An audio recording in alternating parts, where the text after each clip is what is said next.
And there were 3. Is it now 3 at the bottom of League 2 for this scramble? I wonder where he was going. It is 3, yeah, of course it is. It's us, Tranmere and Hartlepool. Unless you win a couple more games, you need to win 3 games to catch the others.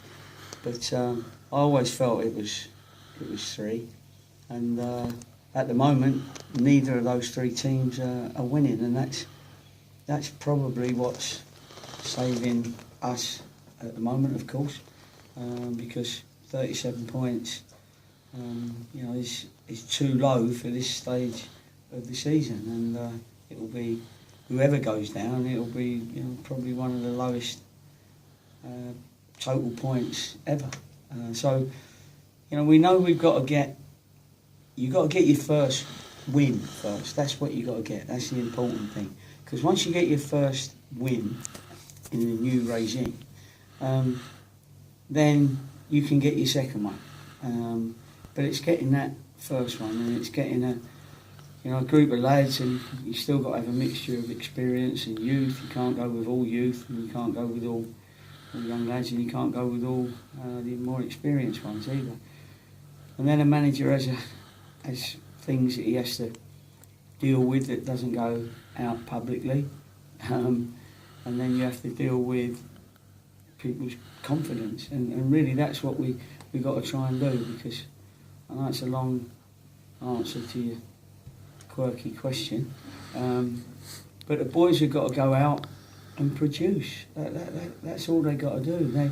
I think they're trying. I do think they're trying. Sometimes it looks like they're not when we haven't strung 4 or 5 passes together, or got a cross or a diving header, or somebody dribbling past somebody. That's what we need. All those sort of things. And we had it in bits at Stevenage, and the crowd appreciated that. And clapped them off. But against Wycombe, we didn't do enough. We definitely didn't do enough. The work rate was sort of there without the intent to attack, and that's got to be you've got to be able to see it, feel it as a manager and as supporters and as the media, and when a team's up for it in their intent to attack, and that's what we've got to do, and that's the only way of getting out of it. You said about the players, I'd ask that a different way. Without the win, the players have nothing to feed off other than you, and you are struggling to feed them, if that makes sense.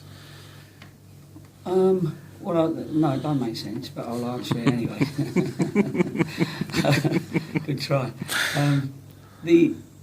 We come in here and we talk. We review our game always. So we review the game. It's not just me talking. I like to hear their idea of the review of the game. So what went well, what didn't go well, and basically the same things over the last 3 games since I've been here.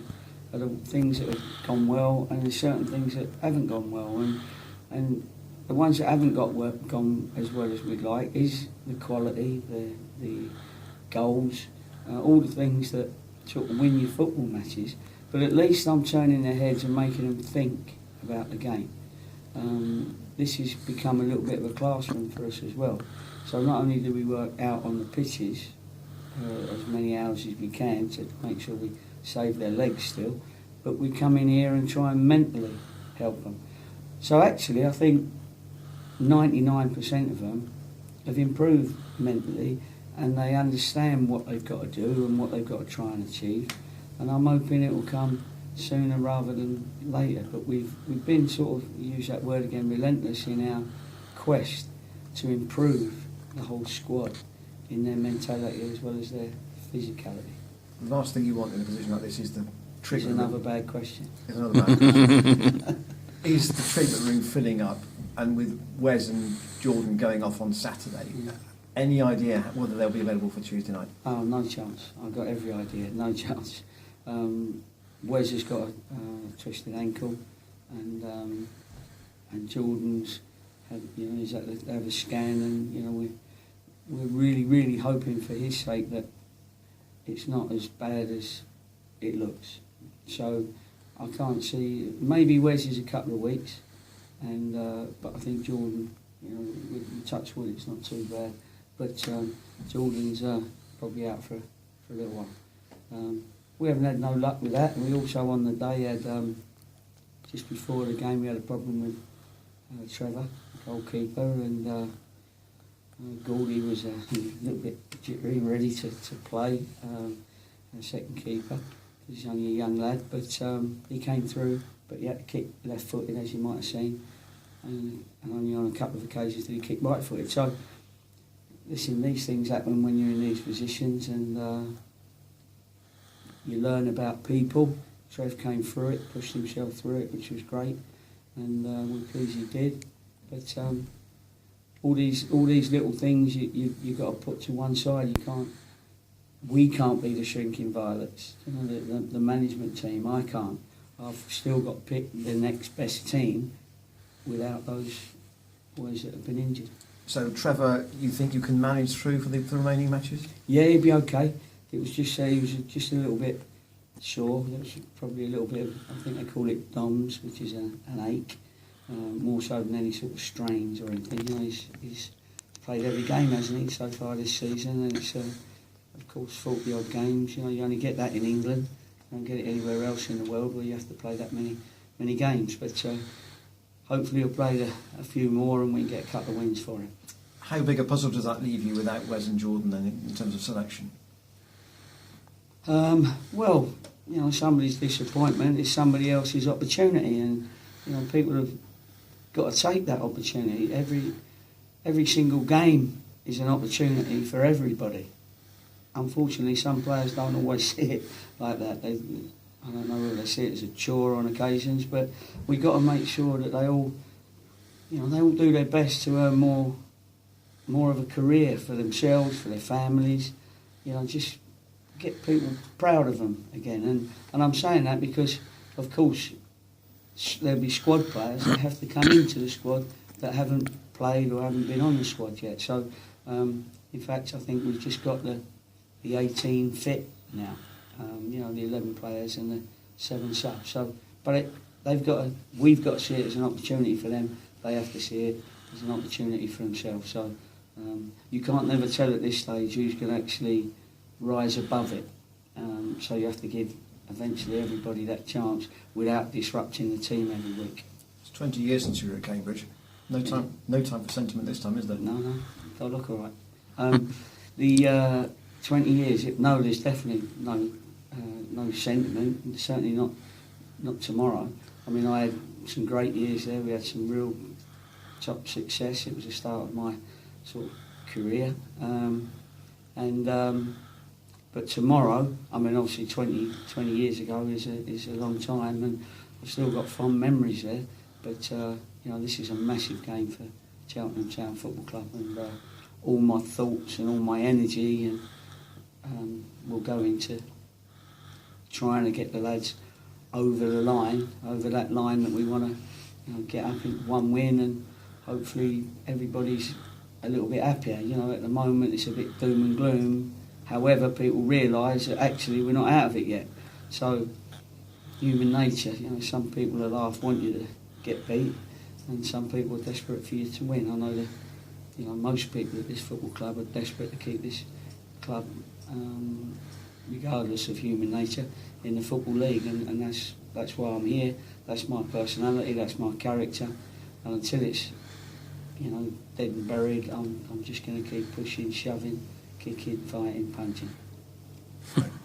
You picked a solid team shape the last 3 games. Is there the temptation to change that, knowing that you've got to make personnel changes as well? You know what? You know, people could say, people haven't, but they could say, why don't you just go out, all out attack and play 4 strikers and 2 bumming on midfielders and 2 bumming on, well then you're going to get beat 5-0.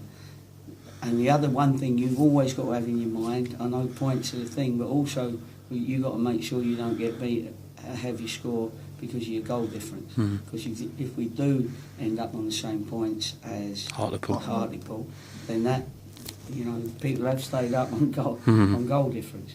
So we've got to be careful of that. However, because, you know, if you've got a team like Man United or Man City or something, maybe not Man City at the moment, but anyway, Man United and, you know, the teams that have got those attacking players, that flair, you can do that. but we've got to stay organised because we haven't got that attacking flair that some of the teams have got, and we've just got to hope that we're solid enough to stop the opposition, stay in the game.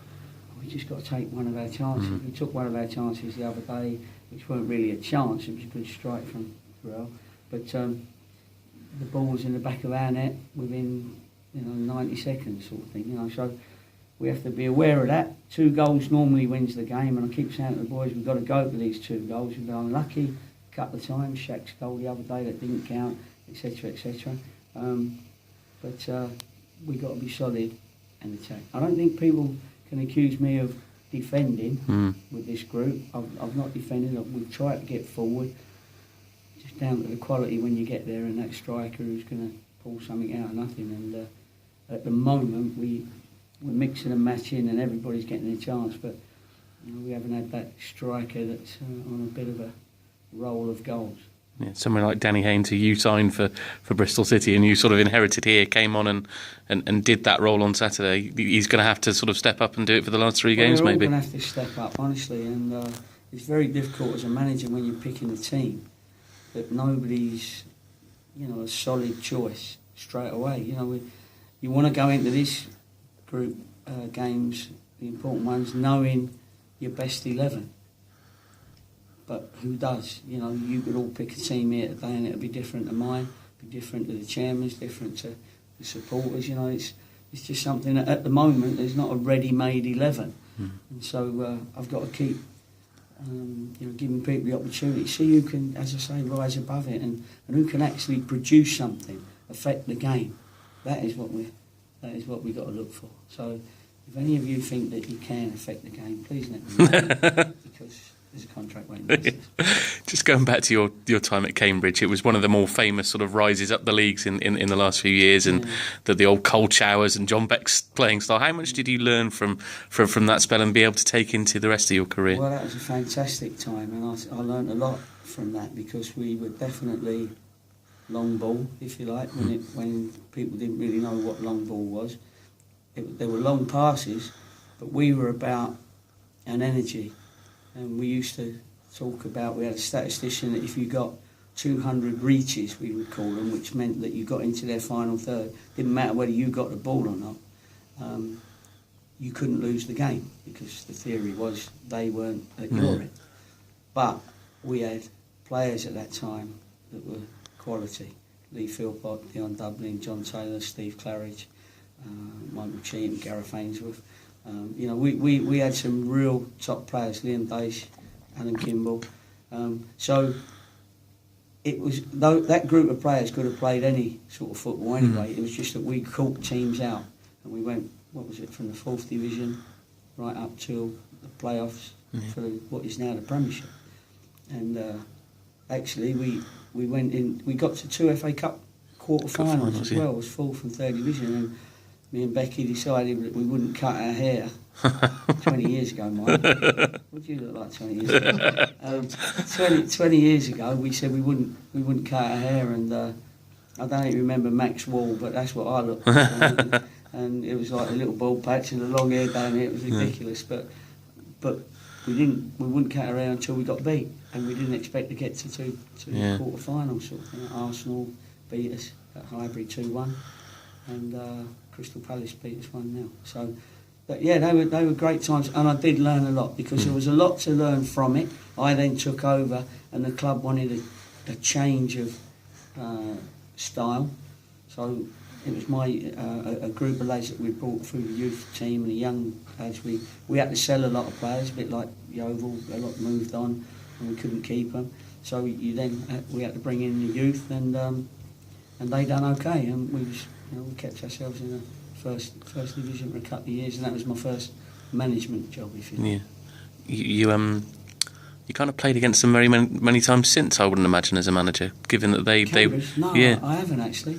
No, I brought Latvia over here for a friendly game against them a few years ago, but no, I've missed them. Over the years. So this will be the first time since probably that time, yeah. Listen, 20 years is a long time to remember where we are, especially in this current situation, but all your thoughts are on one thing. But Yeah, but this game we need to win, and it's one that, as you say, no sentiment. I can't. Well, of course there isn't anyway. But you know, I'm being paid by this football club, and we've got to make sure that we still do everything we can. Excellent. Right.